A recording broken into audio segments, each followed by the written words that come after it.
is Bangalore Headlines, your source for the latest news and alerts from across the city. KPCC ಅಧ್ಯಕ್ಷರಾದ BK Hariprasad ಅವರು ಇಂದು ವಿಜಯನಗರ ಕ್ಷೇತ್ರದ ಶಾಸಕರಾದ M Krishnappa ಅವರ ನಿವಾಸಕ್ಕೆ ಭೇಟಿ ನೀಡಿ ಸೌಹಾರ್ದಯುತ ಮಾತುಕತೆ ನಡೆಸಿದರು.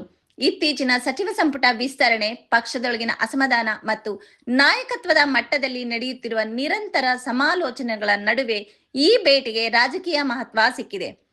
ಕಳೆದ ಕೆಲ ದಿನಗಳಿಂದ ಕಾಂಗ್ರೆಸ್ ನಾಯಕರು ಎಂ ಕೃಷ್ಣಪ್ಪ ಅವರನ್ನು ಭೇಟಿ ಮಾಡಿ ಸಮಾಲೋಚನೆ ನಡೆಸುತ್ತಿರುವ ಬೆಳವಣಿಗೆಗಳ ಸರಣಿಯಲ್ಲಿ ಇದೂ ಒಂದು ಪ್ರಮುಖ ಬೆಳವಣಿಗೆಯಾಗಿದೆ.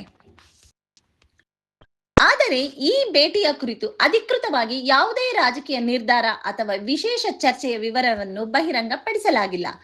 ಆದರೂ ಪಕ್ಷದ ಸಂಘಟನೆ ಬಲಪಡಿಸುವುದು ಹಾಗೂ ಹಿರಿಯ ನಾಯಕರ ನಡುವಿನ ಸಮನ್ವಯದ ಭಾಗವಾಗಿ ಈ ಭೇಟಿ ನಡೆದಿದೆ ಎಂಬ ರಾಜಕೀಯ ವಿಶ್ಲೇಷಣೆಗಳು ಕೇಳಿಬರುತ್ತಿವೆ.